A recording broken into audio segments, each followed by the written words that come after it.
In my home laboratory, I have these couple of digital multimeters, the fairly nice B&K Precision 5491B and a very inexpensive but still pretty decent M9803R. Don't know who the manufacturer is, they don't actually say. I think this is one of those things sold by lots of different companies under their own brands, but it's actually a pretty decent digital multimeter. I use these two a lot. However, my old standby is my Fluke Model 77 Handheld Digital Multimeter.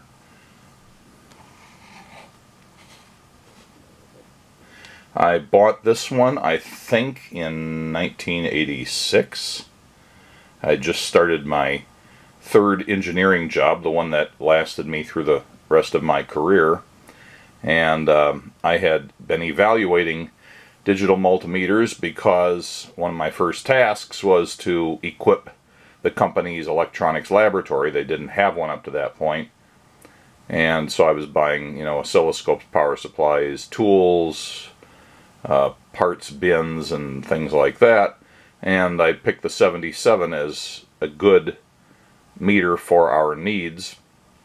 Yeah, I think it was a pretty new model at that time, and I liked it so much after using it a bit I bought one for myself. And so a digital multimeter is just a digital version of a multimeter, and a multimeter is a electronic device that can measure voltage, current, and resistance. They don't always measure everything. For example, some multimeters may only measure DC values and not AC, but these days pretty much everything measures AC and DC, and of course resistance and current.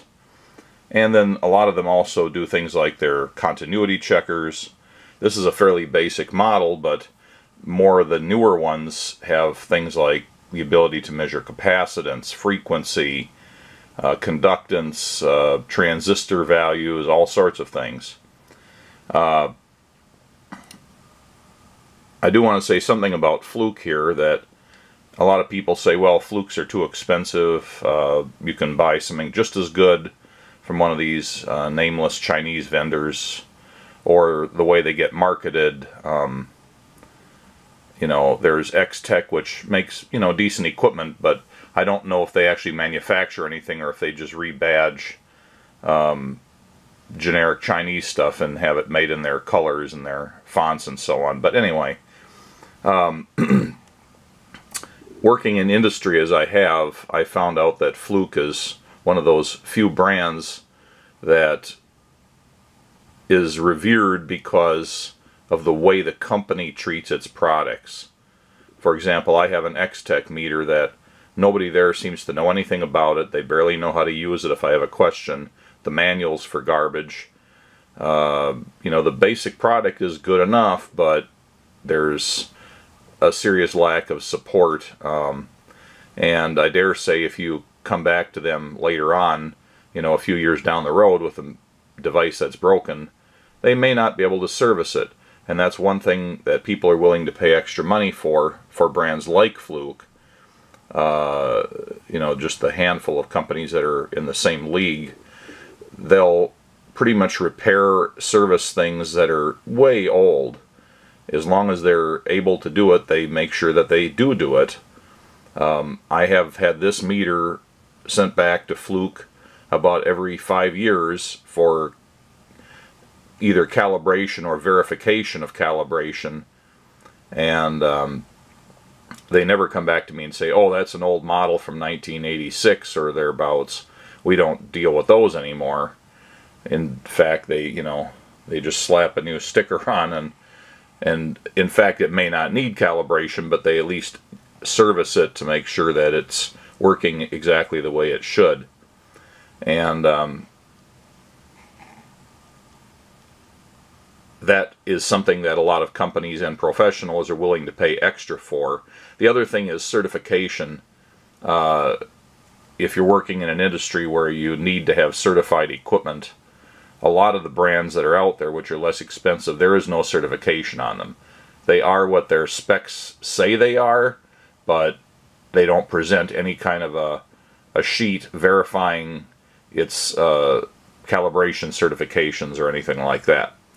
So that's another thing that these guys have. Anyway, enough about the commercial. How did these guys get started? This is still a fairly old model, as I said, but not that many years before that, these things were cutting edge. And the father or the grandfather of the Model 77 is this guy, the Model 8020A. The 8020A is, I should put this in some sort of a range so it has something to display. The 8020A is Fluke's first handheld digital multimeter, and it was also the world's first successful handheld digital multimeter. There were definitely digital multimeters. They were bench equipment. They were very expensive. They were definitely not very portable. And there were some attempts to make handheld digital multimeters before the 8020A came out, but they were not successful. They had flaws. Some of them were LED based, and they would drain batteries in just an hour or so of use, and then take all night to charge up again before you could use them again. The combination of design features that Fluke came up with for the 8020A resulted in its durability, its long-term calibration stability, its excellent display clarity under all sorts of conditions, its internal protections against damage due to overrange or just stupid connections made by the user, and its support that Fluke didn't disown this after a few years, and the fact that running on a 9-volt battery, nothing special, it would go for easily 200 hours on a battery in constant use. The other major thing that Fluke did for the 8020A was they realized that part of the secret to coming up with a successful handheld digital multimeter was reduction in parts count and simplification of the circuit in places that would reduce its longevity or reliability or calibration stability.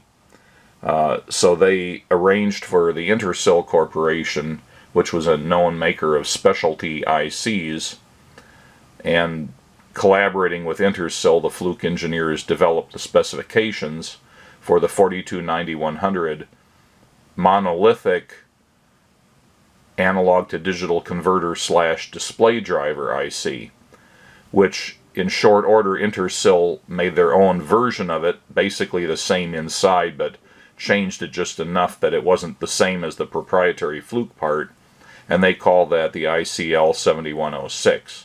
The 7106 and the LED version of it for LED displays, the 7107, went on to become mainstays of the electronics industry, where any kind of measurement of voltages and other parameters were involved, used in practically everything, and it's still used today. It's still a manufactured chip, although not by Intersil. Maxim makes them, for example. They're still current product. You can still buy them, and they're also available as button, just die-only ICs, where you can just, affix them to a circuit board without needing a big 40-pin IC package. So the design is still around. It's in all sorts of products, and basically we have Fluke and the 8020A to thank for Intersil doing that in the way they did. Who knows what Intersil might have come up with on their own if they hadn't had the direction and specifications generated by Fluke as part of their design effort to come up with the 8020A. So a very important digital multimeter design. Basically the granddaddy of all of them, and an excellent product. I've had a somewhat later version of this earlier in my career. I didn't keep it very long, but it worked fine. and it was very similar to this. It was just an iteration or two later. But I never had an 8020A. I purchased this from a used equipment reseller in the Sacramento area on eBay, or from their eBay store, and I think it cost me about $49. And other than just needing a lot of cleanup and a shot of deoxid into some of the switches and getting rid of some corrosion on the battery terminals, this meter works perfectly today. And so this video is going to be a bit of a, well, I'll digress in the sense from my project to document all of the Heathkit digital multimeters and just sort of sandwich this guy in here. I'm going to do it the same way I've done with my Heathkit products. I'm going to talk, oh, I've already talked about the history. I'm going to talk more about the features. I'm going to discuss the circuit theory. I'm going to demonstrate it in operation. So here's the inside of the 8020A. The LCD up here with its thick protective, I guess that's acrylic window. There's the, what is it, a 4030? Anyway, I'm sure that's the CMOS quad 2-input XOR gate IC package. The power switch, the crystal, and this is the model that's marked for a frequency not of 50 Hertz, but I believe this is a model that is either intended for use in places that use 50 Hertz power, as I've mentioned elsewhere in this video, or something, but it's not a 50 Hertz crystal. It's got something to do with the region that the unit's sold in originally. So we have some precision resistors in there, trim pots, that should be an op-amp there, shunt resistor, another trim pot, transistor, some resistor networks, some larger value resistors, 2 large diodes used in the clamping circuit. There's really nothing on the board underneath the switches.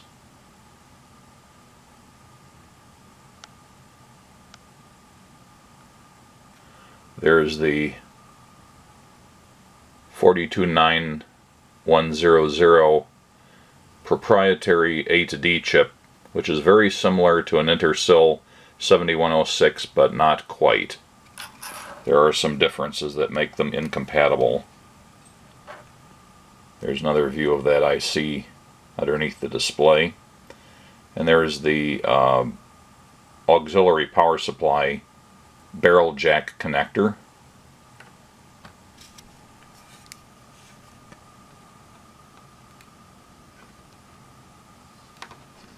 So really, just the 2 ICs on here, the digital one and the op-amp over here. On this big white piece that says CADOC, that's probably the main resistor voltage divider. And then of course the majority of the stuff on the board is all the switches of the switching array. And the 3 posts are the milliamp jack, the common jack, and the volts, kiloohms, and also conductance test lead jacks. And there's the back of the board.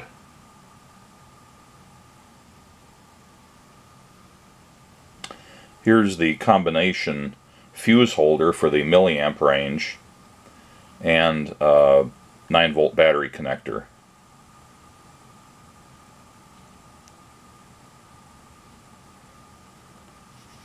There's the case back with its wraparound mylar insulator and shield, with the shield marked that is connected to the common. And there's a screw hole for connecting the shield to the circuit common. And there's the hole for the DC cal trim potentiometer and the one for the AC cal. And of course, once this is wrapped over the circuit board, then those potentiometers are located through those holes. I'm letting this air out because I've been washing it in warm soapy water and scrubbing it with a toothbrush. There is the little insert that goes down into a slot here underneath the switch push buttons.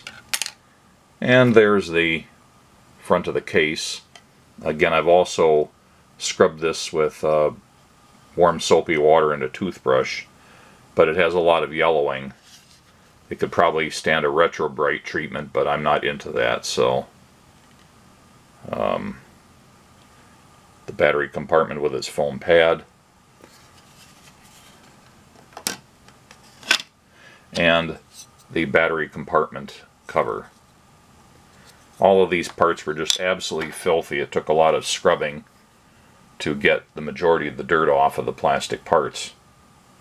And I had to pull the window out here and clean it several different ways to get most of the garbage off, and then I gently buffed it to remove a bunch of scratches that were on it, and it came out pretty good. So I'm just letting this air dry overnight because there was a little water that got between this and the case, so I want to give it a chance to wick out. You can't see it here, but I jammed a couple toothpicks under it to allow a little air circulation. Restoration wise, there was a lot of corrosion on the battery terminals. Apparently a battery had leaked, so I was scraping and polishing to get that off of there. Luckily the metal was not too corroded underneath. Fuse was missing. I put in a fuse. These buttons were just absolutely filthy, so I pulled them off and cleaned them as best as I could.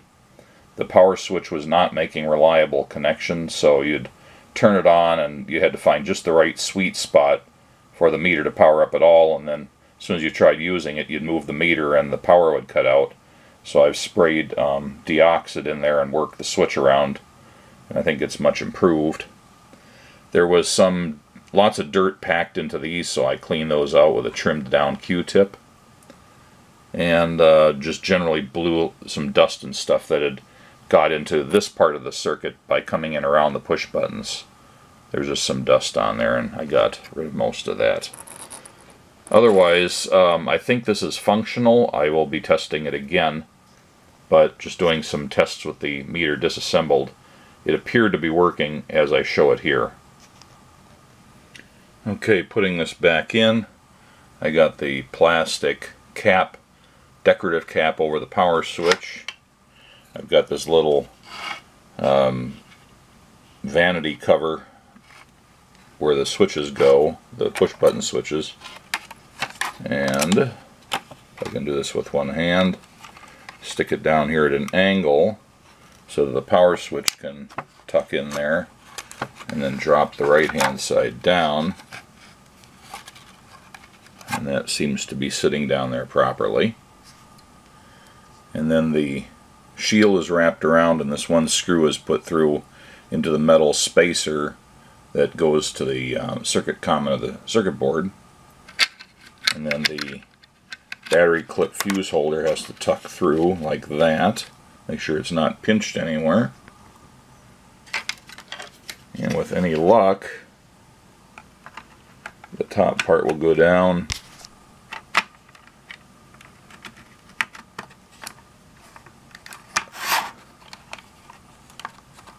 Sits down on there pretty nice. And then the three screws. This meter has the two original screws for up here. These are coarse thread types intended to tap into plastic. But this one down here apparently stripped out at some point, so they put a slightly oversized machine screw in there.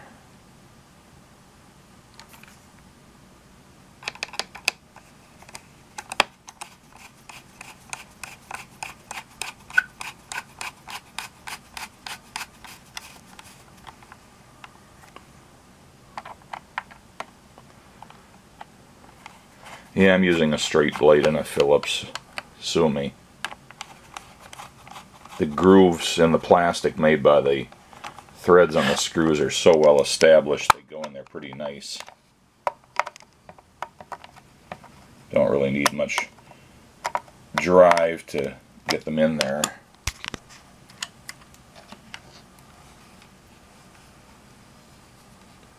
Like I said, this was a lot grodier, and it looks a whole lot better now that I've cleaned it up.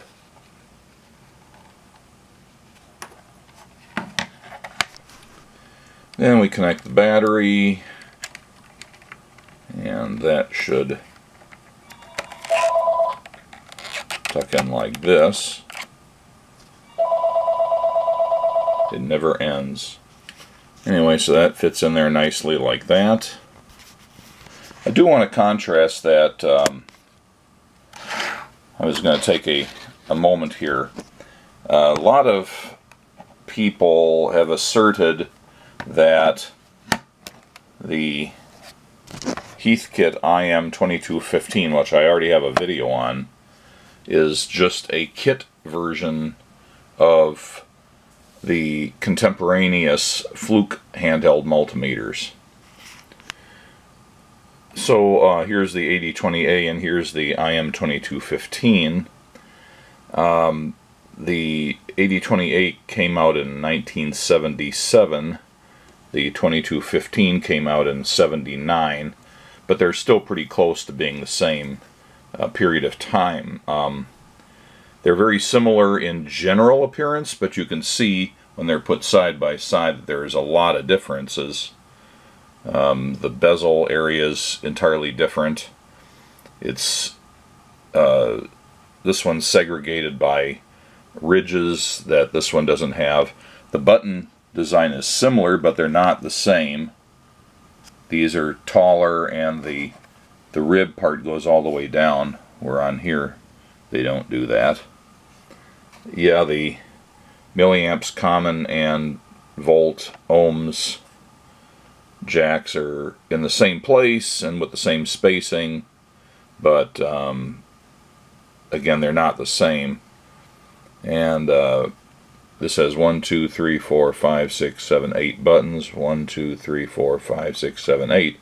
At least in that they're the same. And they actually do about the same thing. The top button selects AC and DC. The bottom button selects the function. If the button's out, it's milliamps or volts, depending on which jack you're using. Same thing here.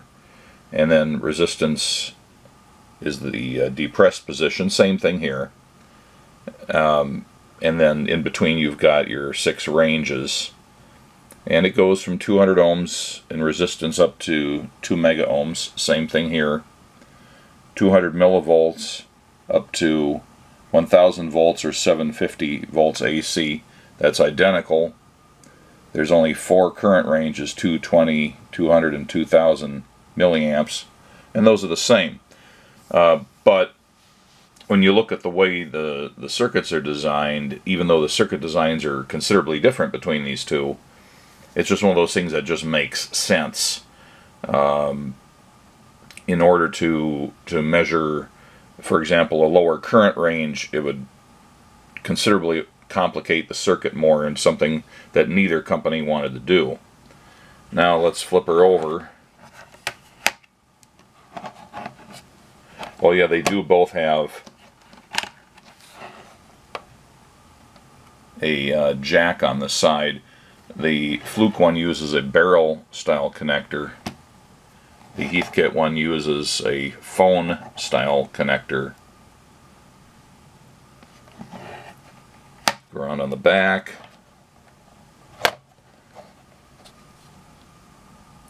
Here you have this little trap door that pops off.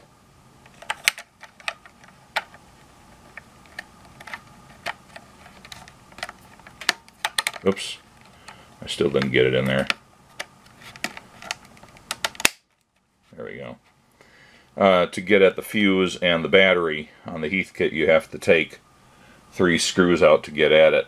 Although on their later meter, which I did a video on recently, that was their follow-up Handheld Digital Multimeter, they did have a very similar pop-off hatch. And the kickstands are done differently, but they both have kickstands. So yeah, they're similar, but you can see there's very considerable external differences. Just the concept and the general layout is the same. They both have the power switch on the left, of course. So, inspired by, probably. Form follows function, definitely. The circuits inside are considerably different. Although, you know, the basics of how you measure voltage and attenuate it to get the ranges, the basics of how you run a current through a shunt resistor and tap off to measure the voltage, that's going to be the same. The resistance is measured in a similar way. Or I'm sorry, I think on this one it's not. On the later Heathkit one, the resistance measurement is done with a similar circuit to what's on here. On here it's a different measurement method. And of course the label is this arrangement here, where on here it's just a simple rectangle. Again, later the 8020B multimeter from Fluke, that was an updated version of this, used a simpler label that went all the way across and was just rectangular. So again, they're not the same circuit, other than to the degree that form follows function.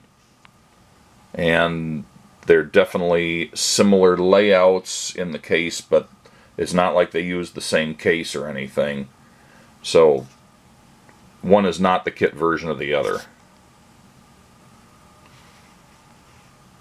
Okay, here's the beauty shot.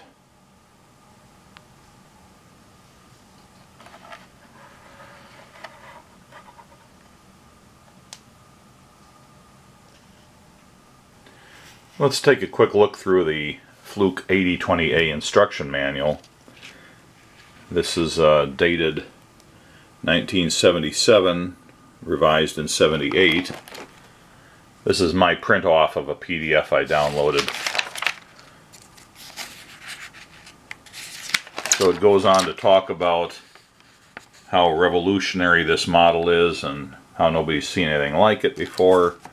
Some messages about static awareness, table of contents, list of illustrations, specifications. The Fluke Model 8020A is a portable 3.5 digit pocket-sized multimeter that is ideally suited for field, lab, shop, bench, or home applications. It weighs in at an impressive 369 grams, 13 ounces with battery, and packs more measurement power than the heavyweights. And they talk about how they did something really remarkable with the IC and display technology. Have to bear in mind when this thing came out and what it meant. Pretty nice overview. Again, it doesn't really talk about the conductance ranges. It says that you've got a 200 nanosec or 200 nanosiemens or 2 millisiemens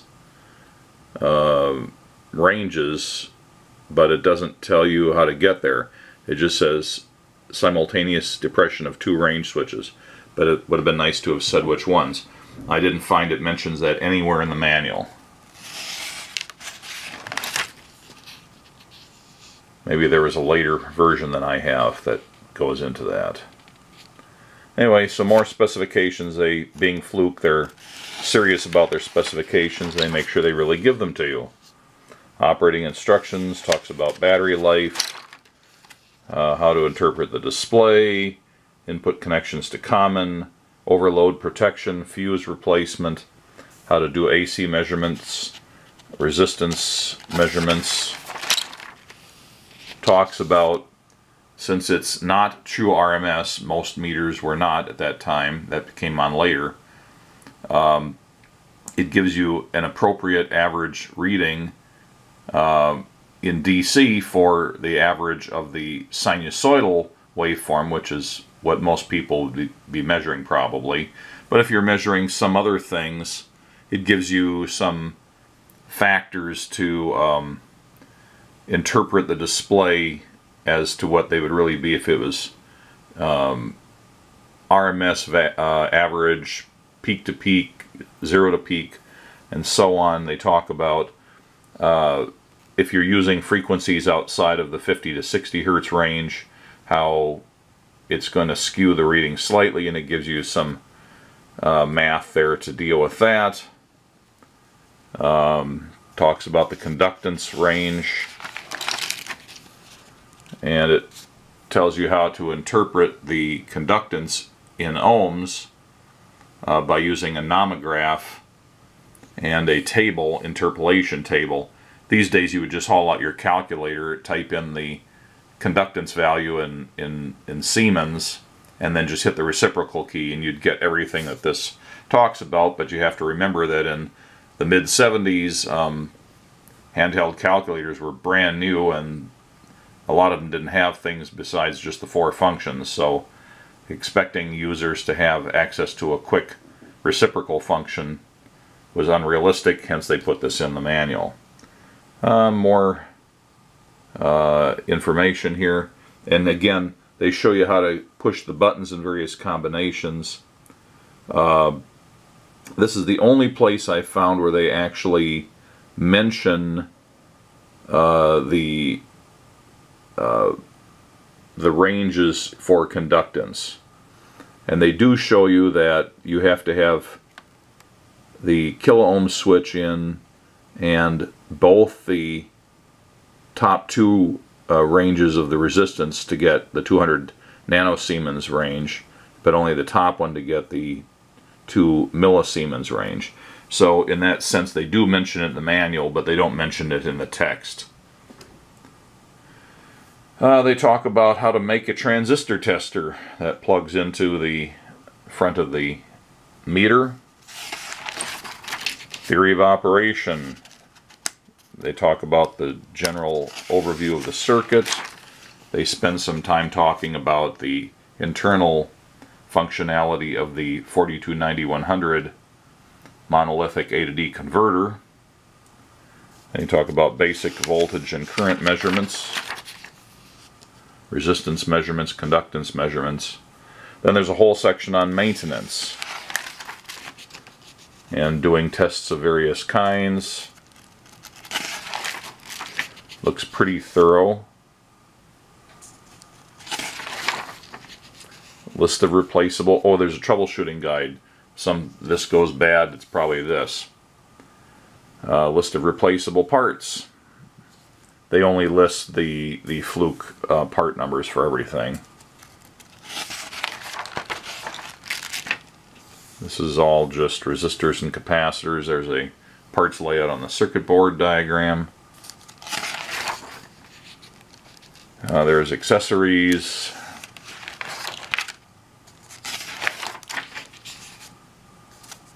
High frequency probes, high temperature probes, current transformer, etc. There's the schematic, which I'll talk about later. There's a diagram to just show the basic printed circuit board assembly, and then sales and service offices. So that's the manual. Okay, let's start out with voltage checks. I think it looks best at this angle with my lamp shining on it, the least amount of glare. So it's hooked up with the test leads in common and the volt ohms position. I'm on the 2 volt range. And I'm hooked up to my bench power supply, which is currently set to about 0 volts. If I turn it up to 1 volt, I get pretty darn close to 1 volt. 0.996 volts. If I go up to 6 volts, it's overranged. So I go to the next range, and I get 5.99 volts. There's 12 volts, 11.98. There's 21 volts, it's overranged. Go to the 200 volt range. We get a nice 21 volts. I go to my power supply's maximum of 32 volts, and I've got 32 volts or 31.9 right on the edge. So much for DC volts. Go back down to 24. Turn the power supply off.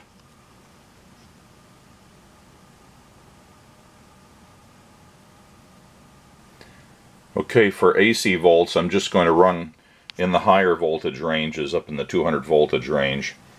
I'm just going to monitor off my Variac through my AC access box that I have a separate video on.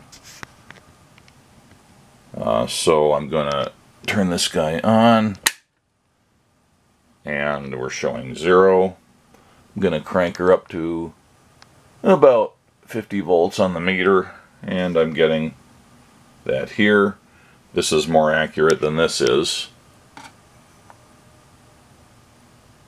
About 100 volts.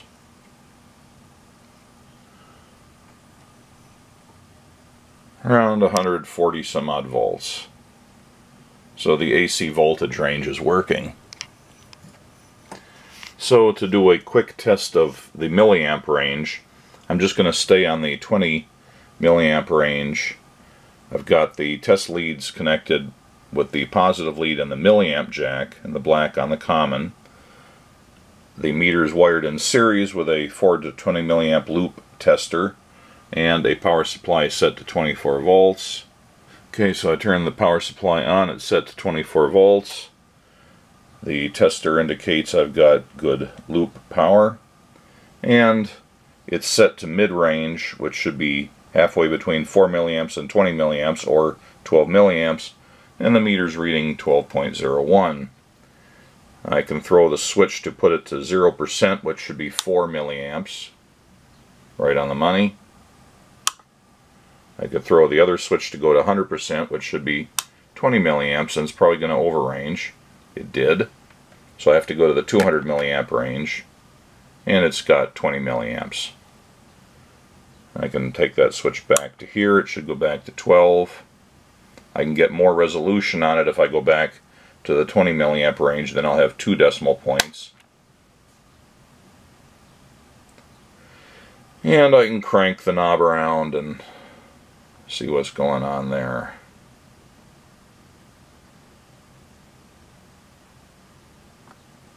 Okay, milliamp range is working.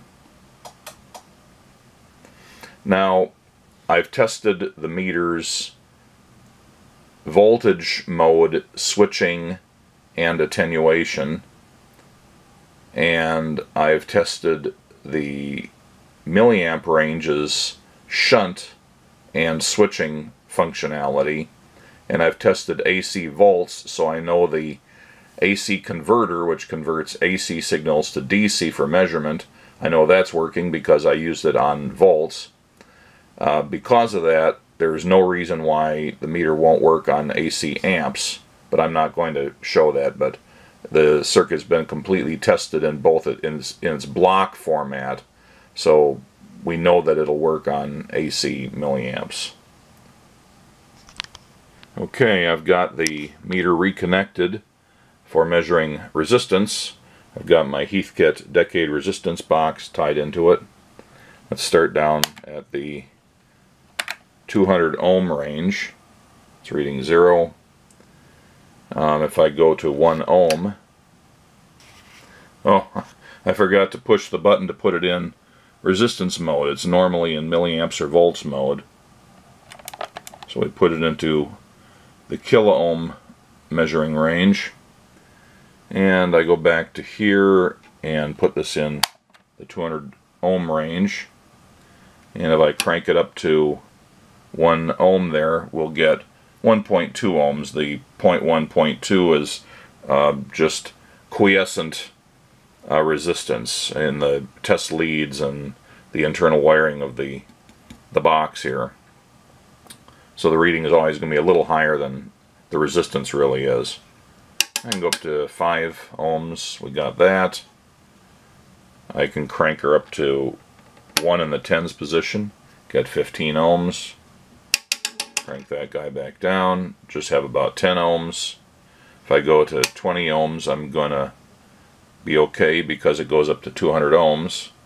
I can go to the tens position and bring it up to 120 ohms. If I go to 200, it's going to overrange, go into the 2K range, so it's 0.22K or 220 ohms. I can crank this guy up to 5, so it should be 225 or 250 ohms. I can go up here to 500 ohms, 550, so 0.549. Definitely just about there. Take that guy down. Let's go up to 3K ohms. It's going to overrange. Go to the 20 kilo ohm range, and I've got 3.5K ohms, which is what I should get from 3K and 500. I'll turn that guy down. So it's just 3K. I'll bring in 20K over here, and of course it's going to overrange. So I have to go to the 200K range, and I've got 20K plus 3K, or 23K, and that's what it's showing. I can go up to 70K with the 3, so 72.9, pretty close to 73. And if I go and bring it up to 700K here, it's going to overrange. I have to go to the 2000 ohms or 2000K or 2 meg range, and it's reading again correctly 770 and fractions, depending if I bring in the 1K switch in various ranges. It's really close.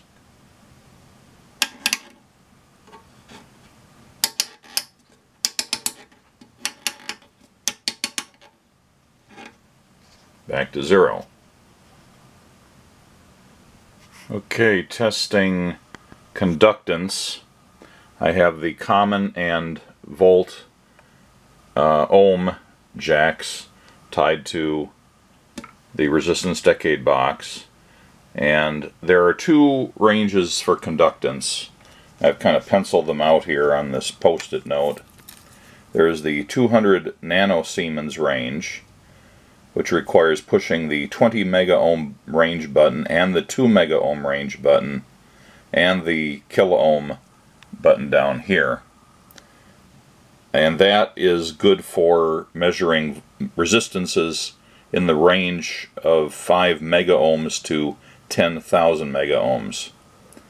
Normally that's way outside the range of a normal ohms function or resistance function on a multimeter.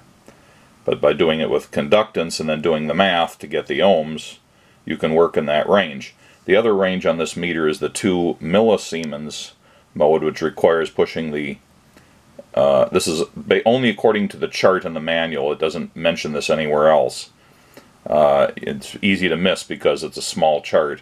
Anyway, the 2 millisiemens mode requires pushing the 20 megohm button and the 2 megohm button, which is also the diode test button.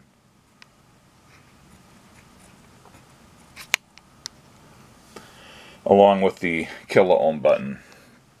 And that gets you into that range, and that allows you to work in equivalent resistances of 500 ohms up to 1 mega ohms. So just as a quick test of that, I have my decade resistance box set to 700 ohms, and the meter is displaying 1.429. So what happens if we plug that in? 1.429,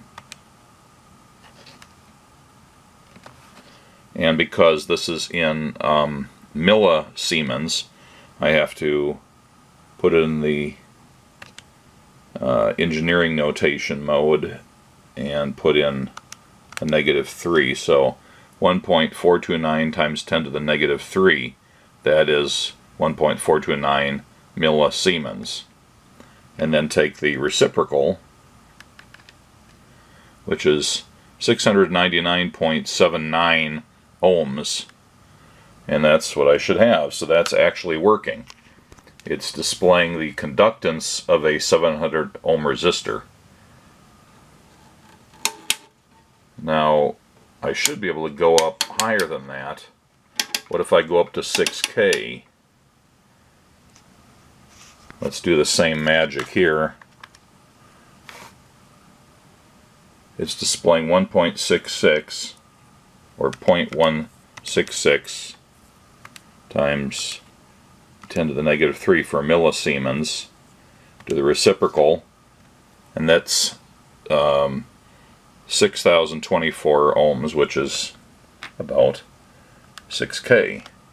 So far, so good. What if I bring up 4 times 10K, and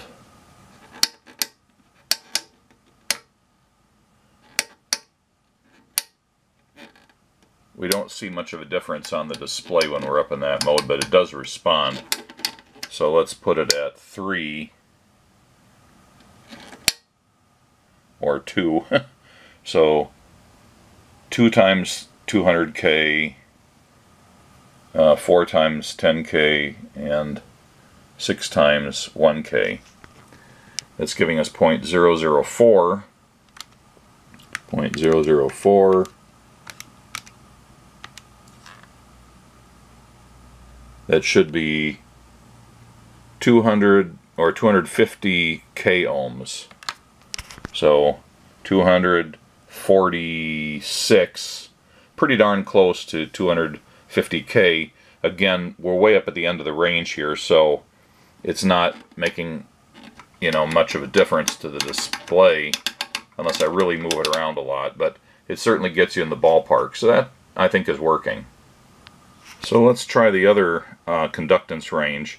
This is the 200 nanosiemens range, which again requires pushing the 20 meg button and the 2 meg button, or 20 or 2000 kilo ohms button. So those two get pushed together, and again along with the kilo ohm button down here. I have this tied to a resistor. It's way up in the mega ohms. It's way above what my decade resistance box can give me.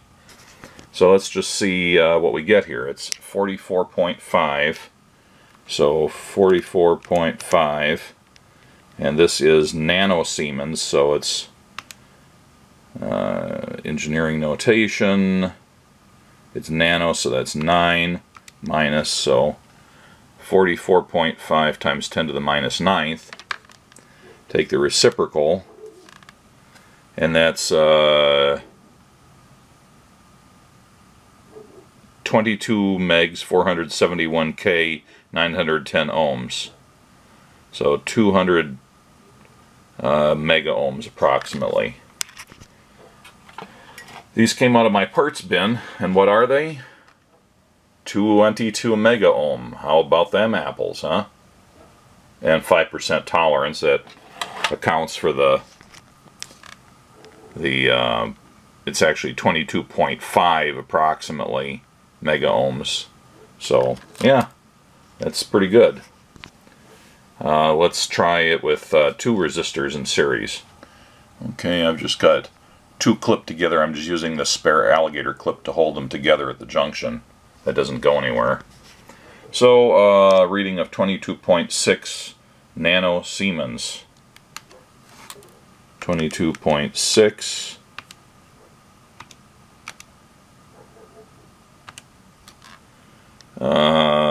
44.25 mega ohms. So that's roughly twice what the 22 mega ohms should be, so that's correct. That's working. And both resistors are in parallel. I'm getting a reading of 90.7 nanosiemens. So 9B.7.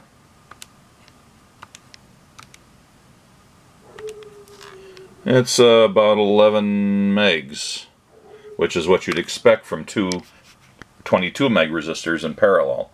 So the conductance range is working perfectly. The only real issue was just trying to figure out which buttons to push to get it in those ranges. And Fluke could have done better by spelling it out in the text instead of just burying it in a small diagram without any other explanation. But it does work. Alright, let's look at the schematic of the Fluke 8020A. I was able to find a PDF of the manual online, which did include the schematic, but not really much in the way of circuit theory, just the most general concepts were included there. It didn't really describe the circuit. So I'm taking a crack at reverse engineering this here, as I do with most of these schematics on test equipment teardown videos. So, you know, it's neatly drawn, but it's all a hand drawing, which is not uncommon for the 70s. You don't see a lot of CAD drawings. And as usual, the biggest sin on these multimeter circuits is that the switching is often a little more complicated than you can determine just by looking at the schematic. And there will usually be some sort of little guide like this that gives you a clue as to which switch numbers, you know, for example, S1, S2, S3, and so on, which you'll see scattered around. Here's one gang of S1, that's S1 gang F, and S4 gang C, S5 gang D, and so on. So I've just sort of pinned in here approximately what these switches do, and I've determined that they're all shown in their non-depressed state. So, for example, this is switch 3, and switch 3 is the 2 range, which could be 2K, or it could be 2, depending on which function we're in. But I've figured that this is probably representing a value of 2 here, or a range of 2. Anyway, if the button is not pushed, then it's closing the way it's shown. If the button is pushed, then there's a connection going this way instead of that way, and so on for all these other ones. One thing that does not seem to be represented here is the manual talks about the conductance mode, or the conductance function, and all it says is that it's basically the same circuit as the resistance function, except that it flips the two differential voltages upside down and reversed into the analog to digital converter. I don't think it's quite that simple, but I've not been able to figure out from this, not without spending tons of time on it at least. They do say you have to push 2 buttons at the same time to get the conductance mode, but it doesn't say anywhere in the manual that I can find which 2 buttons, and it's not clear from the graphics on the front. I'm going to play with that a little bit more and see if I can figure it out, but at the time I'm doing this schematic description, I don't know the answer yet, so I'm going to gloss around that a little bit. Anyway, it's a little hard to figure out, so as what I usually do, I redrew it.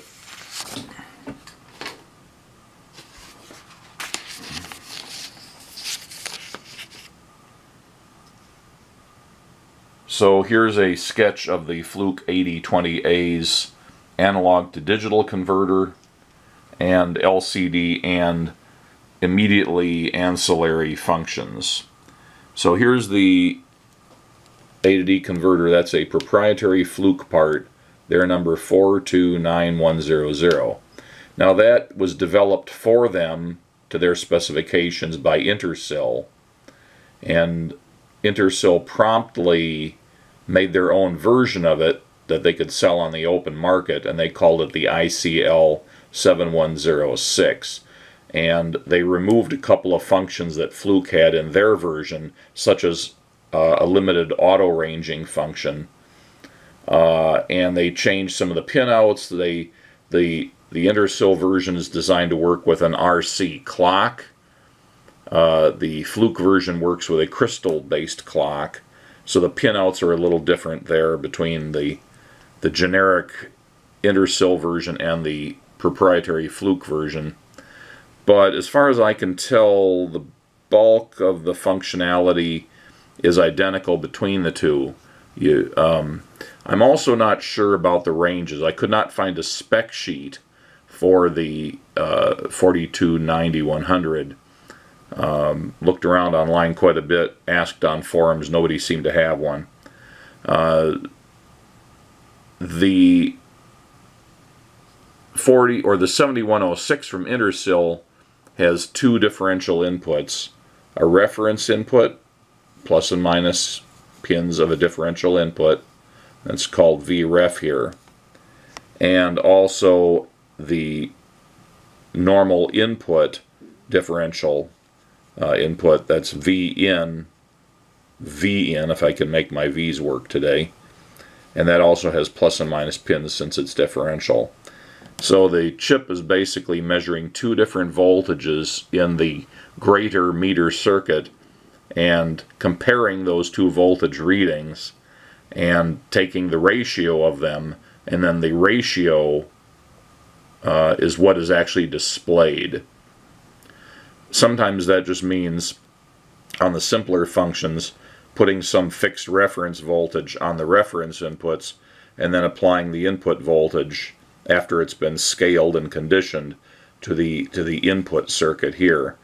Other functions, you're using both of them more actively. But I know from empirical reading that the 7106, that's the generic version, it's expecting a plus or minus 200 millivolt span on its input, so plus or minus 0.2 volts, that's what it's expecting. And the function, or the reference input,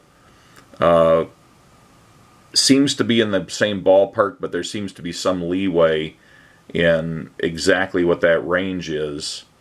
It may not be that important because normally you're going to have the circuit arranged so that it gives it less than its full scale range or its maximum range, and it's not the value within the range that's important, it's the ratio of whatever is measured by those two inputs that's important. So I think there may be a difference between the 7106 and the 4290-100 in terms of what their input ranges are, but maybe not so much in the raw functionality. Anyway, so we have the reference inputs already, have a capacitor which is across the internal circuit that actually does the ratiometric comparison of the two. That's just a stabilization capacitor. There's a circuit common pin, I'll talk about that more later. There's two pins for the crystal, and my understanding is that this runs typically somewhere in the area of 32 megahertz and then gets divided down. And you try to pick a crystal that results in, after it's divided down, either does or does not become an even multiple of the line frequency wherever in the world you're using the meter. And I'm not clear exactly what that's for, if it helps with the display, avoiding aliasing with flickering fluorescent lights, or whatever it's doing. The chip can work with different clock frequencies, but apparently you can change this crystal to a slightly different value to optimize it for areas of 60 Hertz power or 50 Hertz power. There is a pin that is unique to the 4290-100, that's the RNG signal. It's an input. I don't know what it does. It's something to do with range, but beyond that, I'm not too clear. It may be that, unlike the Intersil generic version, there may be a way to force range adjustments, and I think that's maybe what's happening here. As I mentioned before, the Fluke version has a limited auto range function, and I think this has to do with that. On the Intersil generic version, this pin 38 gets used totally differently, and it becomes part of the pin 38, pin 39, pin 40 set of pins that are all used for an RC network connected between the three of those that acts as the basis for the chip's clock in absence of the crystal. So otherwise the functionality of the pins is pretty much the same.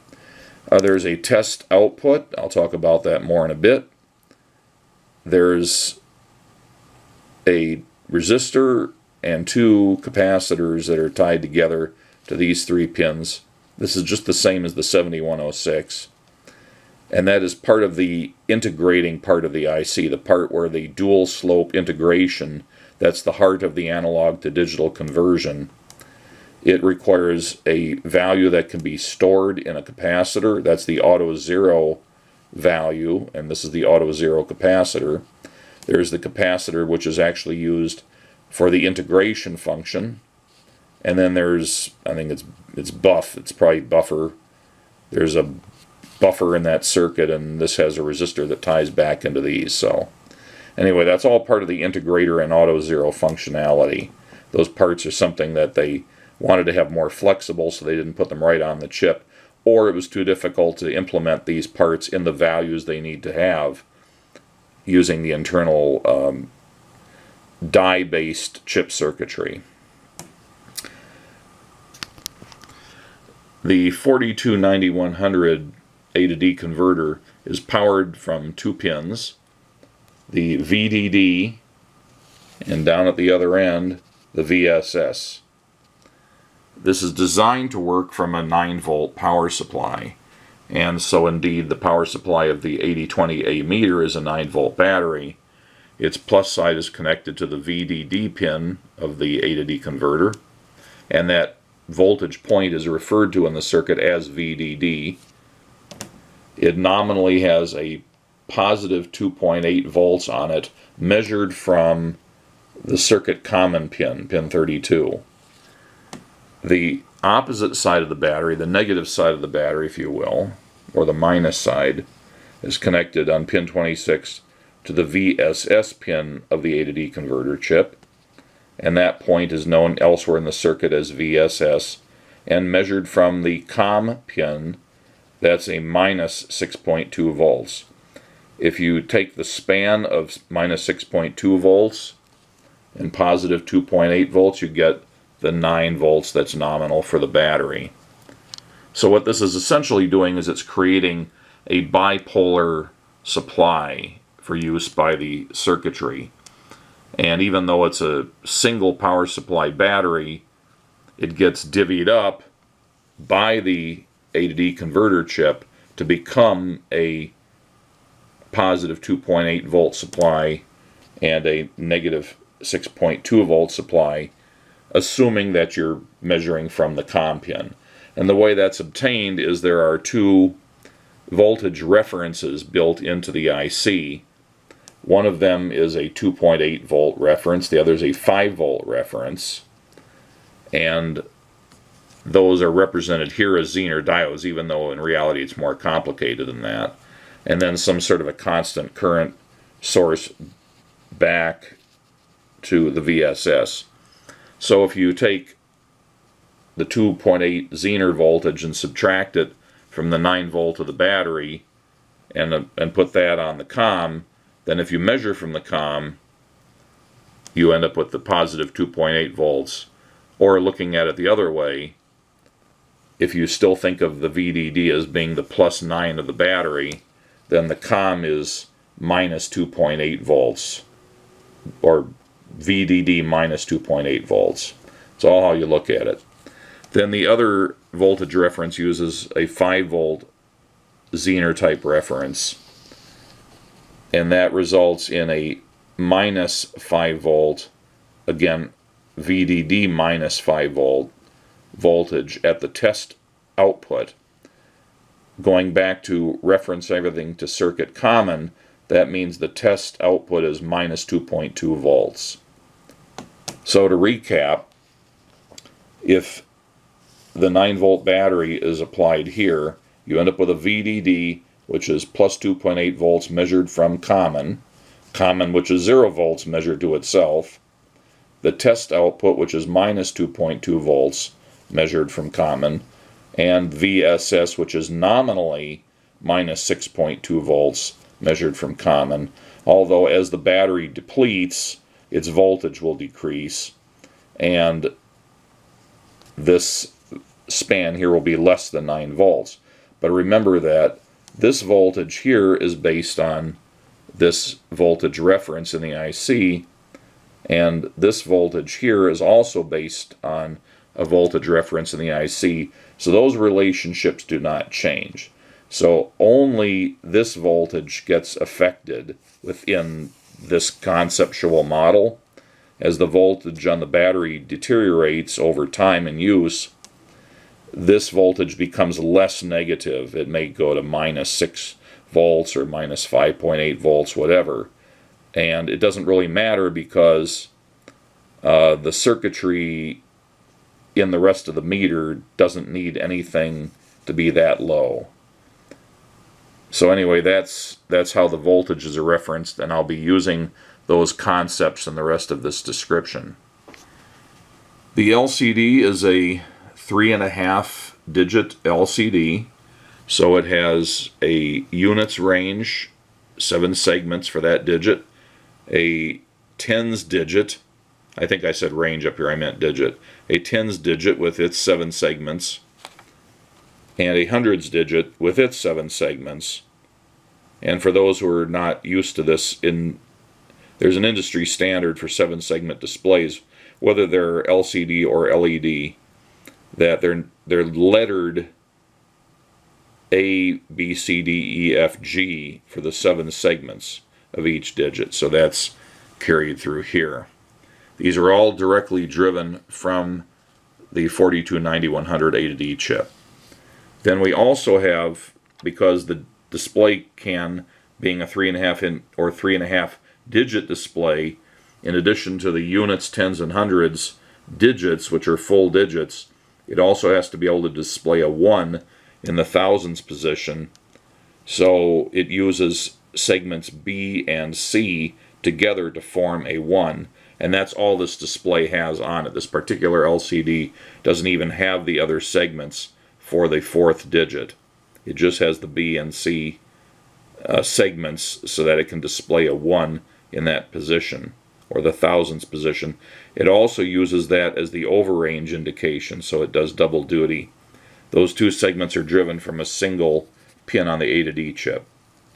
There's also a polarity sign. It's a minus sign to the left of the thousands position, and that is controlled from its own pin. Then we have the back plane. On a typical LCD, you'll have all the segments, and then you'll have a back plane, which is behind everything. The segments are transparent conductive layers on glass, and the back plane is a conductive transparent layer on glass. And then there's the liquid crystal fluid in between those 2 sheets of glass, which are practically touching each other. And if you apply a voltage between a given segment and the back plane, then that segment changes its state.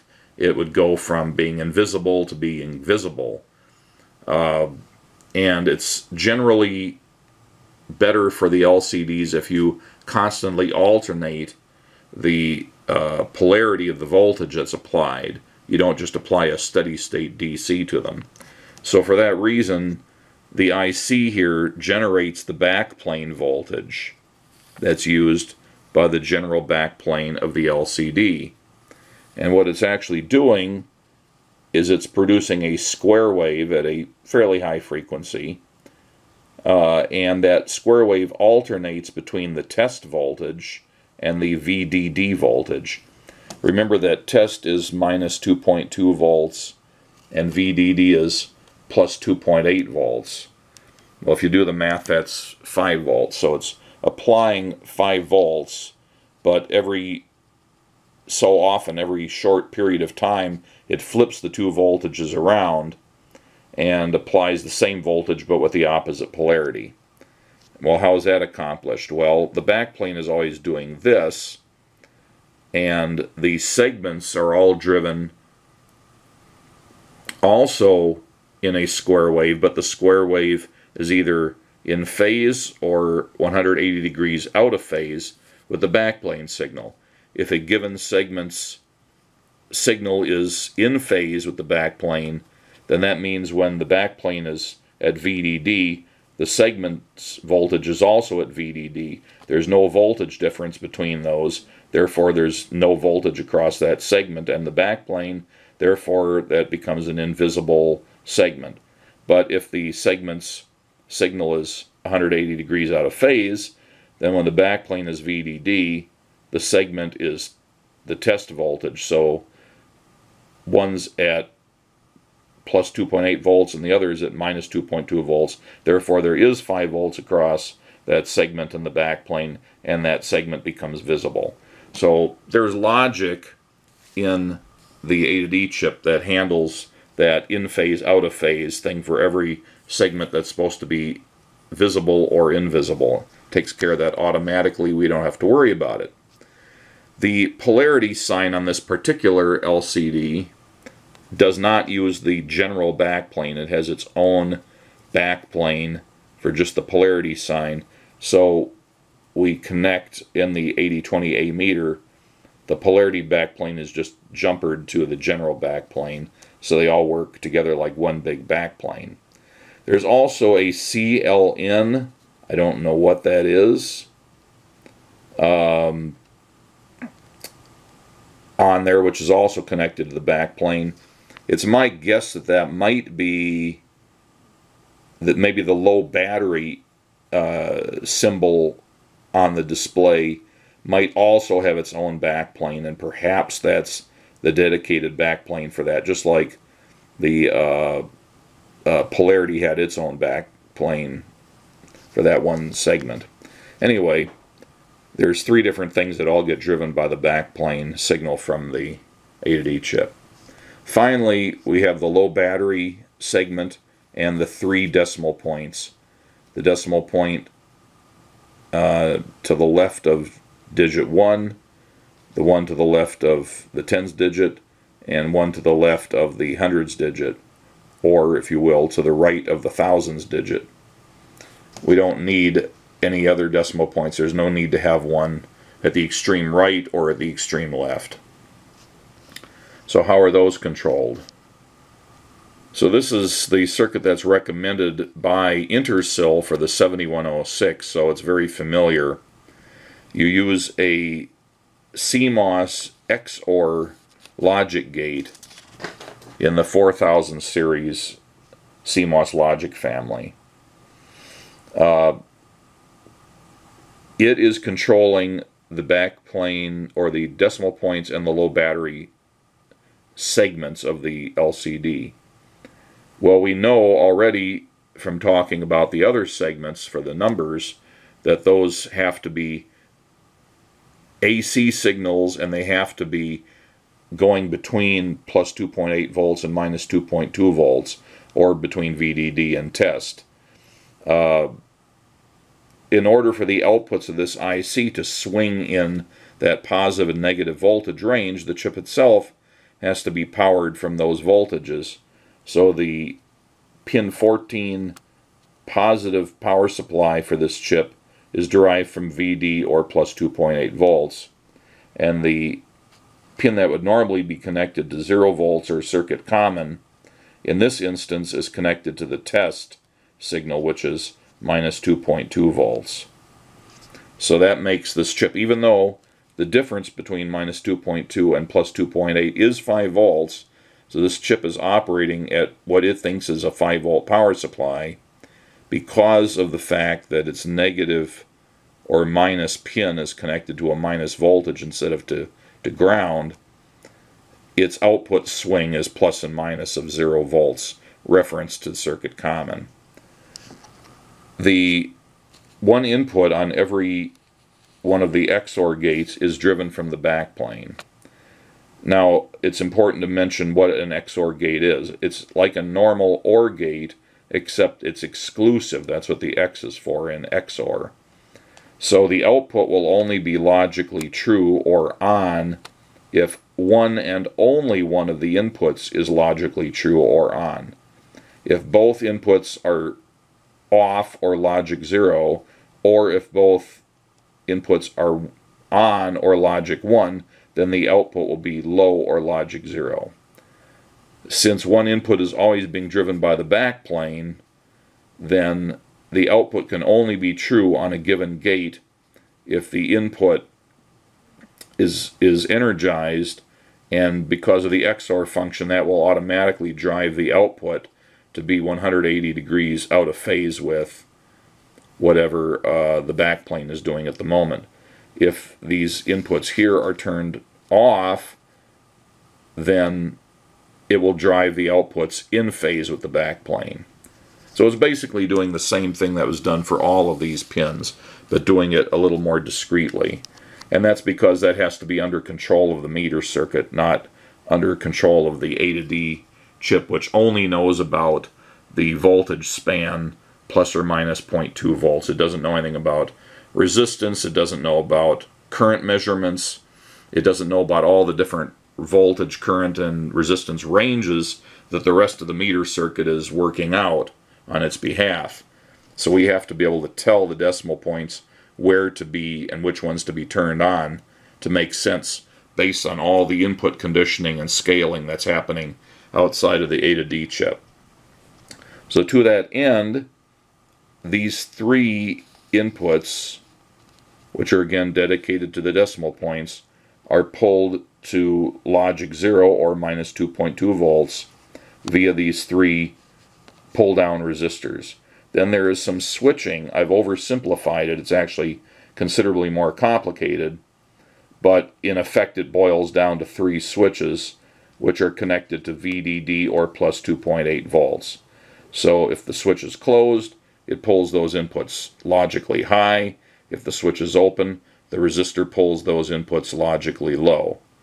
And the logic of the switching circuit out here, which again has been simplified here in this sketch, results in only one of the decimal points being turned on at a time. And it's always appropriate to whatever ranges and functions have been selected by the rest of the meter circuit.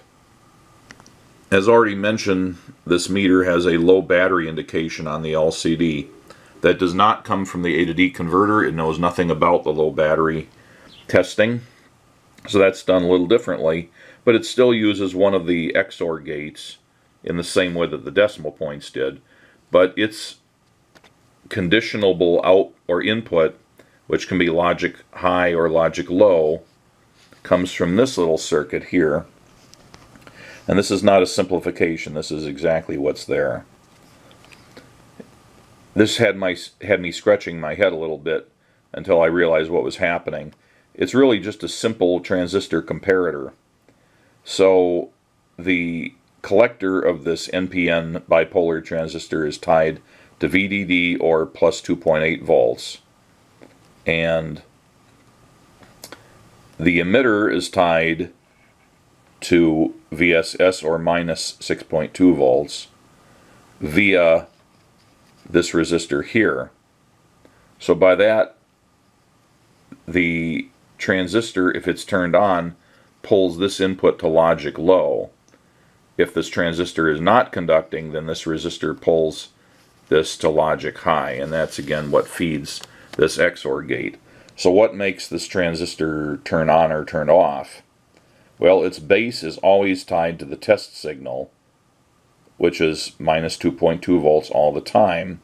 And we know that in order for a transistor like this to conduct, its base to emitter junction must be at least the voltage of the silicon forward bias voltage, which for the sake of discussion is usually around 0.6 volts. So in other words, this voltage must be 0.6 volts higher than whatever voltage is here in order to cause this transistor to turn on and thus affect the state of this wire going to the low battery XOR circuit. So how does that work? This is a fixed voltage here, so what actually changes is the voltage here. You got plus 2.8 volts up here, minus 6.2 down here. If you do the math, Ohm's law, you can figure out what the current is through these two resistors. Therefore, you can figure out what the voltage drop across this resistor is.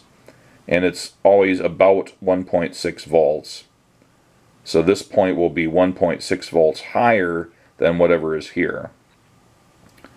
And the way that works out is that when you have a full battery, the voltage here is such that this point is well one side of causing it to conduct. But if this voltage here drops to about 7.2 volts, where did I write that?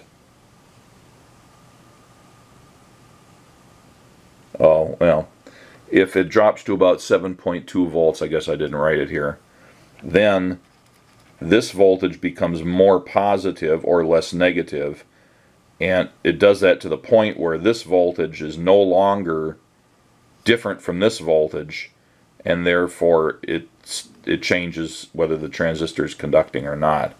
So it's really just comparing 0.26 or 0.22 volts against the voltage here, which is dependent on the battery voltage.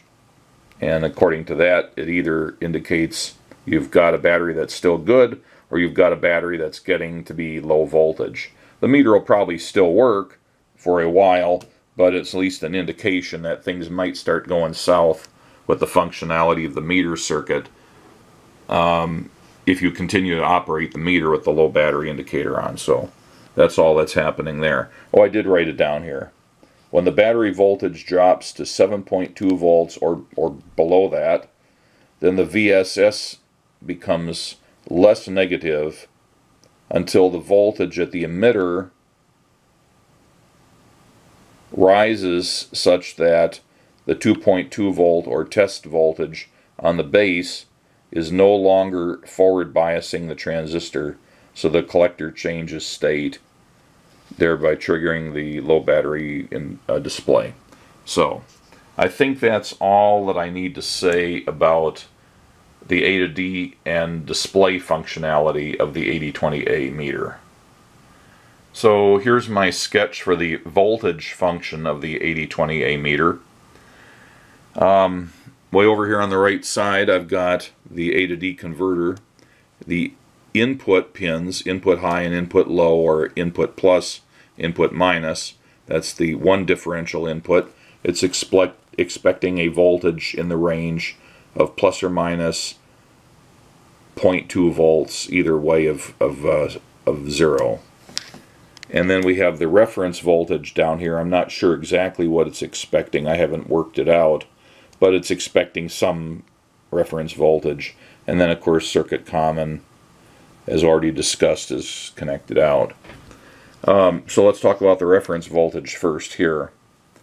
There is, in the meter circuit, not in the A to D, but in the meters circuit, there is a reference voltage that's derived from a 1.2 volts reference IC. It's actually a voltage reference IC. It's temperature stabilized, so it should hold that nice and steady at 1.2 volts even with changes in temperature. Some lesser meters that I've studied, including the Heathkit meters, they actually derive this reference 1.2 volts from the internal reference of the 7106 or its 7107 LED version.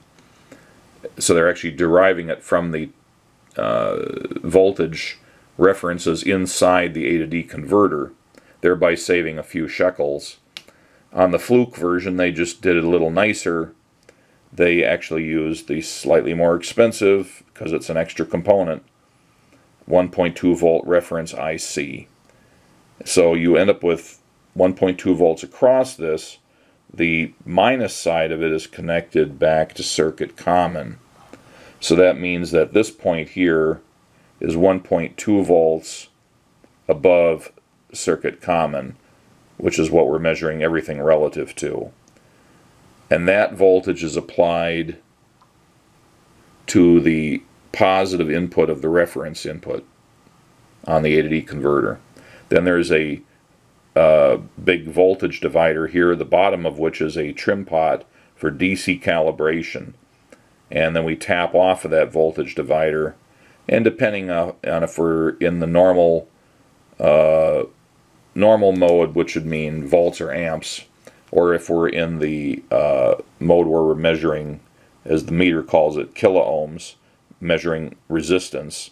If we're not in resistance mode, then this connection here is made, and the voltage drop across this resistor is applied to the reference low. So I just realized I had an error in my sketch, so I fixed that.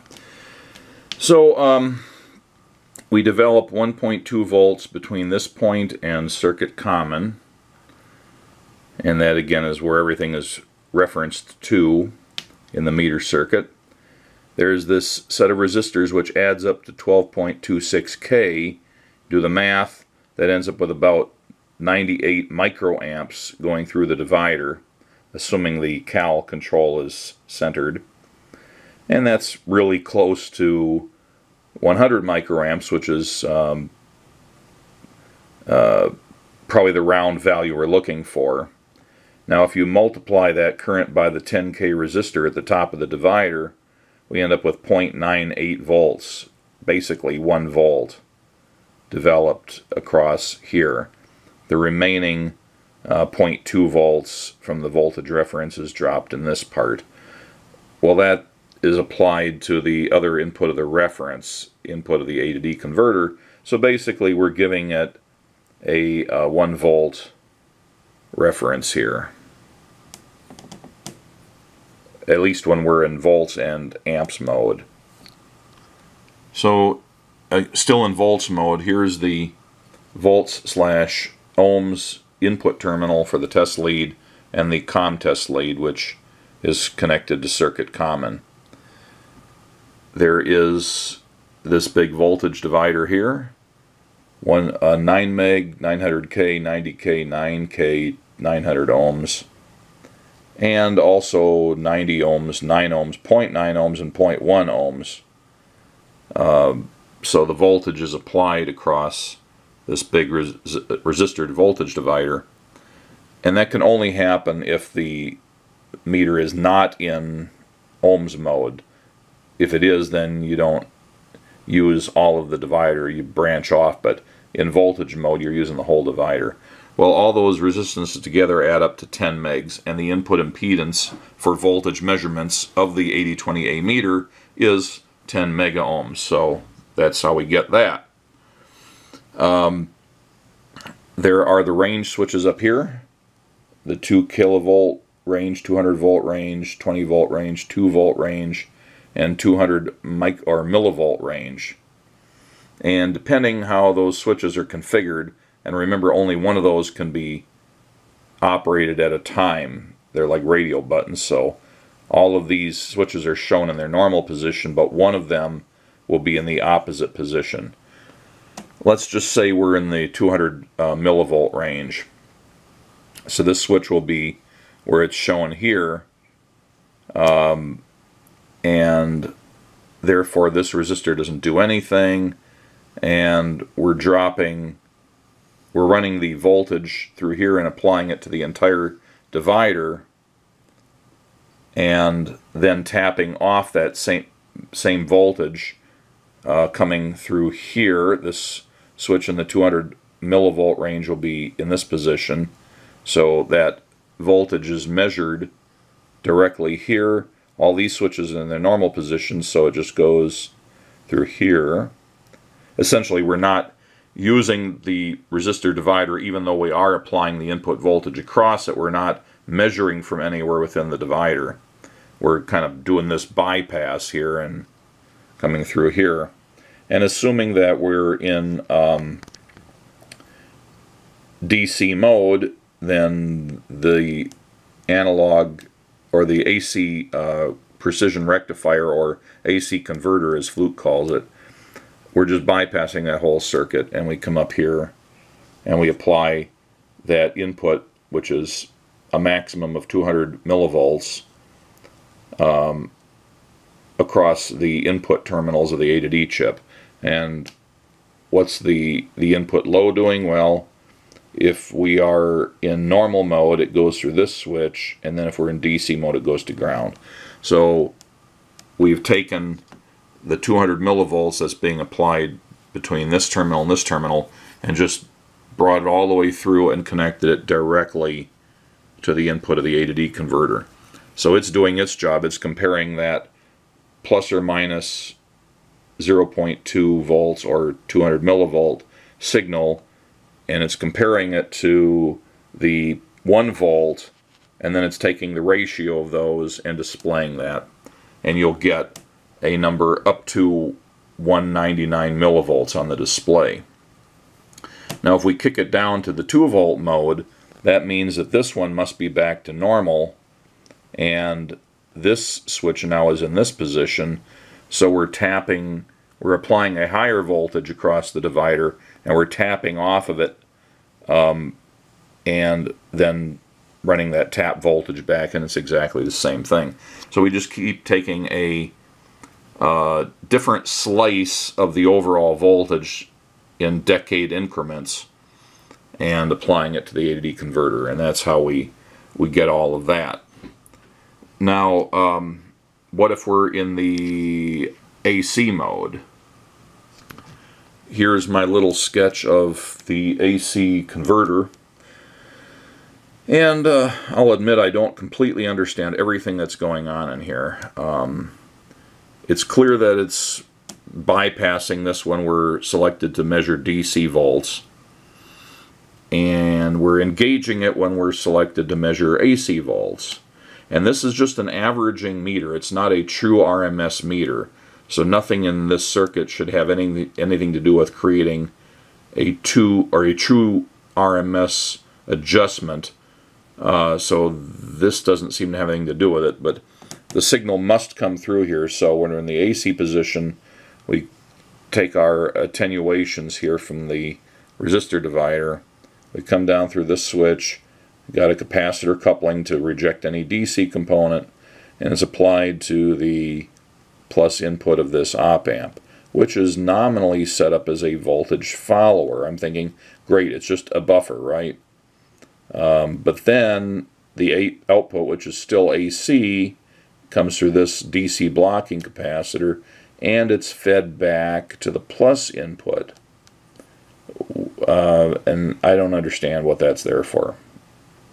I don't see what it's doing that helps us. Anyway, the output of that is then applied through a resistor voltage divider, which is the AC cal pot in a fixed 5K resistor, and whatever this value of resistor is down here, that's, I should probably write that in, 200K.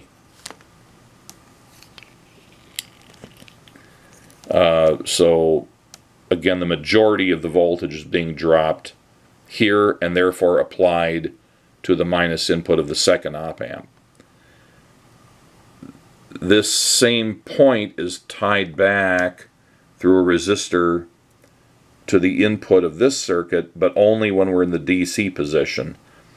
So again, I'm not quite sure what that's doing. I had a guess that they didn't want this input floating when you're in the DC position and this is not used, so they decide to tie it to somewhere. Maybe it would have been more convenient to tie it to ground. Maybe the circuit board foils didn't work out in a handy way to bring ground to this point. So they said, oh, what the heck, we'll just tie it back to here and it'll go into some stable state and it'll be fine. That's my best guess at this point. And maybe that's what this is for. This positive feedback maybe doesn't really have much of an effect on the signal when it's AC, but when it's DC, maybe, I don't know. I haven't really thought about it that much. Anyway, we're just treating it as a buffer here for the sake of this discussion, because this could be a high impedance over here, and then you've got this divider here. You don't want that changing this over here, so you buffer it. So far, so good. Now we have the actual precision rectifier, which is converting the AC signal into DC so that it can be measured by the analog to digital or A to D chip. And the way this works is it's a classic precision rectifier. You've got two feedback paths. One of them is through a diode going this way, one's through a diode going the other way. So depending on which side of the AC waveform we're looking at, you've got one feedback path or the other, but not both. The reason the diodes are in the feedback path is so they still function as diodes, but they act as if they have no forward voltage drop or do not require any forward bias in order to conduct. So they'll work perfectly like ideal diodes down to the most minuscule voltages, and they have no voltage drop across them in this application. And technically they do, but as far as their functionality in the greater circuit, they act as if they have no forward voltage drop. And that again is because they're in the feedback loop of the op-amp. Now there is a capacitor going back to the plus input. Normally you just have this tied to ground, but they've got a capacitor in the feedback loop and then a voltage divider with another capacitor. And this looks like some kind of an active filter element to me. So I think what I've seen in a lot of other meter circuits is they'll basically do this, and then they'll take the output and go into an RC filter to smooth out the signal so that it can be more readily measured. I think what they're doing here is an equivalent using a more active filtering approach. Anyhow, you end up with a DC voltage out here at these points, actually, not here, which is the DC proportional equivalent to the average AC voltage being measured. And that will be an RMS voltage if you're giving it a sine wave, but it's not true RMS. So if you're giving it some other waveform like a triangle wave or a square wave, you're trying to measure that, you will not get an output that is maybe what you'd really like to have if you're looking for true RMS. But again, this is early days, and this is doing pretty good for the time that it was made. And indeed, I think all the Heathkit meters I've looked at, this is all they do. They're not even trying for the goal. They're just saying, you know, measure sine waves, that's what most people are doing. We're not going to worry about it if you're measuring some other goofy waveform. And then that is applied back to here, but they're using this point to drive the input to the A to D chip, and they're using this point back through the AC switch here and through the norm switch here, or the non-kilo-ohm position switch, and they're giving that to the minus input. That's a little unusual. I would have normally seen this just tied to circuit common. I think it would work that way, but they've decided to do it this way. You do have this capacitor here. Only one of these paths is conducting at a time, so when this side's conducting, you've got a positive voltage that's being used to charge up this capacitor. On the other side, you're discharging it through this path, and you end up with a voltage across it. So anyway, that's what's happening there. So that's the basis of how voltage is measured on the 8020A. Okay, let's look at the amps circuit of the 8020A. It's very much like the voltage circuit as far as the A to D goes. It's still using the inputs with the high and low or plus minus terminals measuring differentially. and it also has the reference voltage. It's using exactly the same circuit I already described when talking about AC voltage measurements. This part's exactly the same. In amps, it's providing a 1 volt reference voltage to the reference input terminals. And so let's look what's happening here. Now in this instance, you use the milliamp terminal instead of the volt ohms terminal, but you still use the common. And nothing is referenced to circuit common here as far as the meter is concerned. You can have up to 2 amps maximum going through here. The current comes and goes through the meter and comes back out. It is protected by a 2 amp fuse, and there are back-to-back diodes here, so if the voltage across here exceeds the forward voltage of the either of the diodes or forward biases them, then they act like a short circuit, and then all the current flows through here instead of flowing out here. And if that is higher than this fuse, then the fuse blows. So it's really just protecting this circuitry out here from having too much current flowing through it. So we have here four resistors, and those are the same 4 resistors that are normally at the bottom of this big voltage divider in the voltage mode. 0.1 ohms, 0.9 ohms, 9 ohms, 90 ohms. Those are the same 4 resistors here. We're just using a little part of that divider as a current shunt. And it depends on whether you're in the 2 milliamp range, the 20 milliamp range, the 200 milliamp range, or the 2 amp range. You use different parts of the shunt. Let's say we're in the 2 milliamp range, that's the lowest range.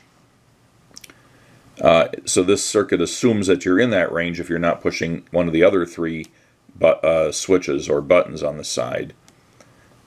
And in that case, the current is run through all these switches, but it doesn't go to the resistors until it comes out on the side, goes through all 4 of them and back out. So the current takes this long path, and therefore there's a bigger resistance to develop a voltage drop across, and it so works out that you're developing 0.2 volts for a 200 or a 2 milliamp signal.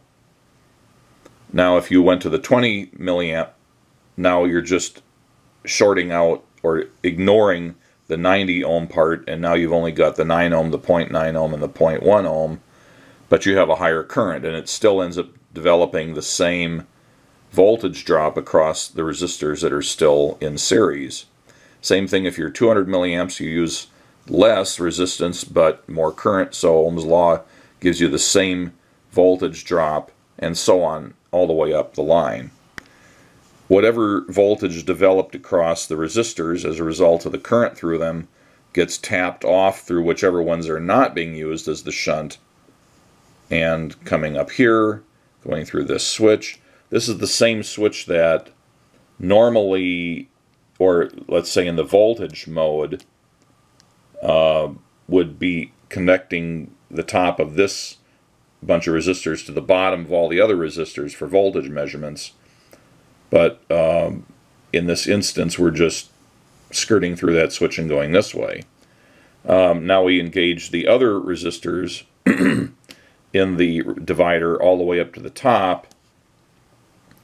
But again, the voltage just being applied to them, and it's applied through them, but their resistance is low enough where it doesn't really affect the signal.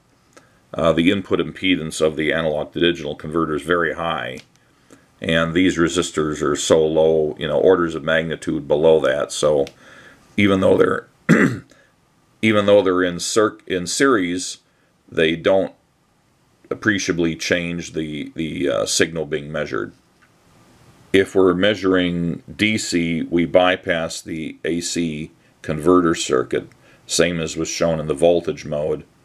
But if we're in AC, then we go through it and it converts the AC to DC. And once again, we end up applying the resulting voltage across the input terminals, and the A to D converter compares that against the 1 volt on the reference inputs, takes the ratio and displays the ratio, and you get an appropriate number on the display. Alright, now for something a little different. This is going to be the ohms mode of the 8020A meter. Once again, we have the analog to digital or A to D converter off on the right. We have the ref high input and the ref low input, but in this case we're using it dynamically. And then we have the input high and the input low, or in plus and in minus differential input that we use for measuring the actual signal we're interested in. So the trick with measuring resistance is, unlike volts and amps, where the power is being provided by external circuitry, that's the power to run the input circuits of the meter. In the case of an ohms measurement or resistance measurement, there is no external device applying power. You're measuring across a resistor. It has no power in it, so the power for that measurement circuit must be provided internally by the meter. I already talked about that there was a voltage reference IC that's normally used in the volts and amps modes to provide a voltage reference for the reference inputs, and indeed it still is in a way, but not as directly. It's providing a 1.2 volt reference for use by the entire ohm meter circuit. So let's look at what we have here. We have the voltage reference, that's 1.2 volts from here to here, and circuit common is here. So it's still 1.2 volts above circuit common. We pass there through here, and we've got a 100 ohm resistor, a 90 or 900 ohm, 9K, 90K, 900K, 9 meg, and these are resistors at the top of that same voltage divider that's used by the voltage mode. And then you come down here through a 1K resistor, which is not part of the normal divider. Then we go out of the meter through the volts ohms terminal, through our unknown resistor under test, back in the COM terminal, and that returns us to the 1.2 volt source. So it's like putting a 1.2 volt battery across this huge resistor divider, which includes at the bottom the resistor being tested. So you impress 1.2 volts across that whole thing. Now, this circuit functions kind of the way that a Wheatstone bridge does, in the sense that we're comparing a constant against a variable, and based on that we're looking at the difference between them. And hey, that's what the analog to digital converter does. It has a reference voltage input and an input voltage. It measures each of those independently, then takes the ratio of them and displays the ratio.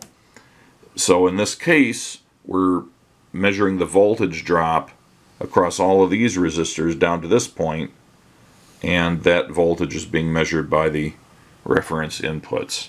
So that's like one big fixed resistor with a certain amount of current going through it. And then we take the voltage that's dropped across the resistor under test and we apply that to the input terminals. Now, why are we doing it that way? Well, what if the test leads have unusual amounts of resistance in them? What if this voltage reference isn't doing a good job?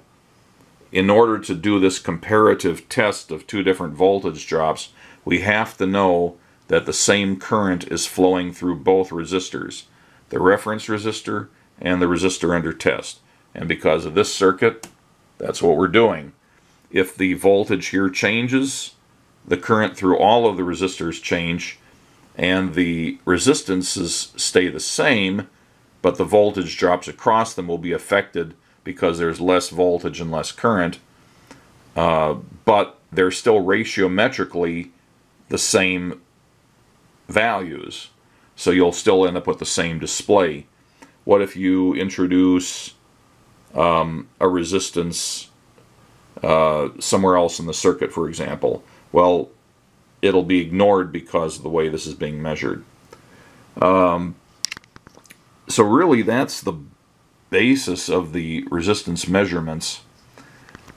How do we measure in different ranges? Well, the way this meter does it, the 8020A that is it does it by jumping orders of magnitude. It uses every other order of magnitude. And so we actually have 6 ranges from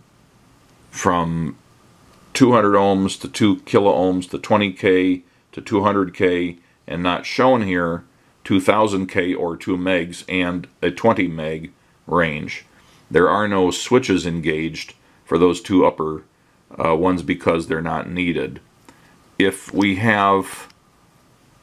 in one of those 2 ranges, then none of these switches are closed, and they're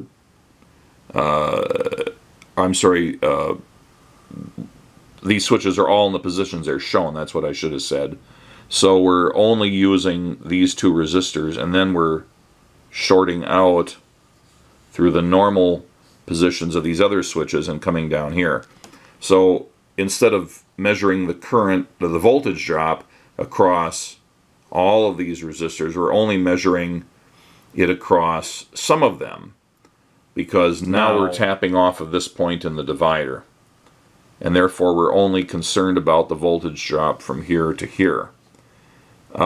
If we went into, say, the 200 ohm range or the 2K range, now we're no longer tapping off of this point, and we'd be tapping off down here.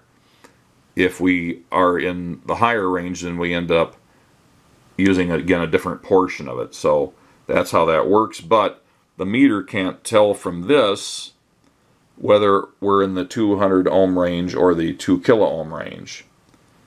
And that's where the auto ranging of the proprietary Fluke A to D converter comes in.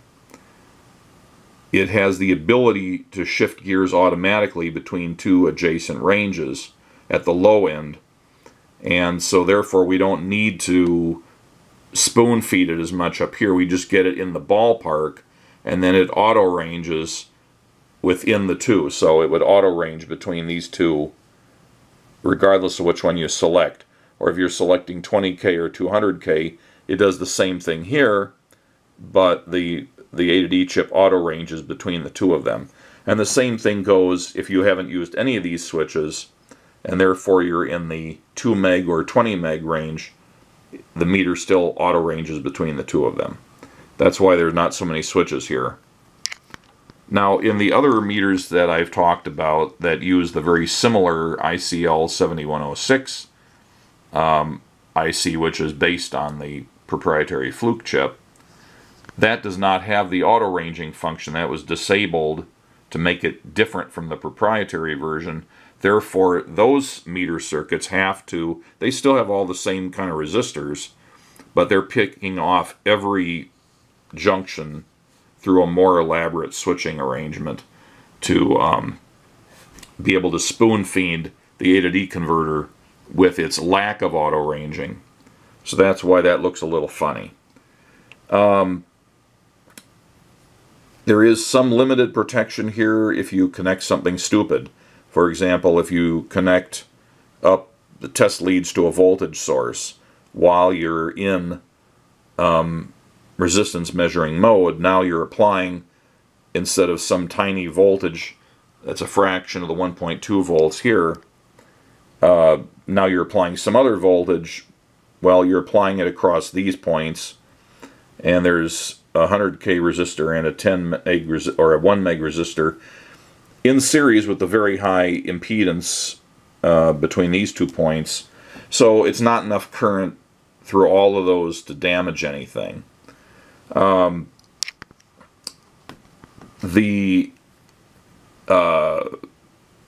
is still the possibility for some voltages at this point to be higher than the circuitry here would like to deal with, and that's why these two things are here. This is just marked as a resistor inside an oval on the Fluke schematic. I'm presuming it's a reverse temperature curve resistor. That's because of the symbology and the way it's used in the circuit. So this is a resistor that's normally a very low value, but if the current through it is too high, it starts automatically raising its resistance quite dramatically to limit the current going through it. I think that's based on heating. So if you ended up with a situation where you had a lot of current going this way, for example, bypassing part of the resistors, and it got to be too much, this would heat up, its resistance would go up, and it would reduce the amount of current because of the very high resistance there. There's also this transistor that's connected upside down with its collector and base tied together and to circuit common. So what that does, it acts like a Zener diode, and if the voltage here gets to be too high in relation to circuit common, then it starts conducting and it acts like a short circuit of sorts. So clamping this point to a safe value so that nothing around here gets damaged by overvoltage.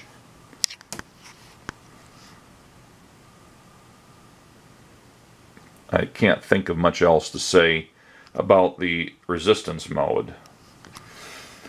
Now, I already mentioned conductance earlier on, and I haven't been able to figure out the switching on the Fluke schematic. It's just not at all clear which switches are actually closed when you're in conductance mode, because you don't select conductance mode directly. Apparently you only select it by pushing in two range switches at the same time, and by doing that you tell the meter circuit that you're measuring conductance, and you also tell it which of two conductance ranges to measure in. And it's using all the same components, except that it's reconnecting them internally. And according to the Fluke manual, it's basically doing the same thing as the ohms mode, but the voltage that's developed here is applied to the input terminals of the A to D, and the voltage here is applied to the reference terminals. I still think there must be something else a little bit more that they're doing, but why would we do conductance? What is conductance? Well, it's just the reciprocal of resistance. So it's 1 over the normal ohms value you would measure. And as they say in the manual, and I've just sketched it here, the two ranges you have in the conductance mode are the 2 millisiemens, that's what the S is for, not milliseconds, millisiemens. Siemens is the unit assigned to conductance. And a Siemens is resistance in ohms and the reciprocal of that. So the 2 millisiemens and also 200 nanosiemens. I believe that's what it is. So the 2 millisiemens range is for measuring resistances in the 500 ohms to 1 mega ohm span. So pretty low, and you could measure them as regular resistance, but because of the resistances and how they're rearranged in here, it works better for measuring certain types of things in that low, relatively low resistance range. It works better to measure them as conductance. It allows direct reading of DC current gain, or beta, in transistors, for example. So that can be useful, and that's why Fluke has included that. Perhaps more important is if you're measuring in the very high resistance range, you'd use the 200 nanosiemens range. It's for measuring resistances in the 5 mega ohm to 10,000 mega ohm span. In other words, high value resistors, capacitor leakages, and some diode measurements. So that's what those are there for. But I still don't know for sure at the time of making this part of the video how that's achieved. If I learn more about it before I edit the whole video together, I'll put some comments in the video.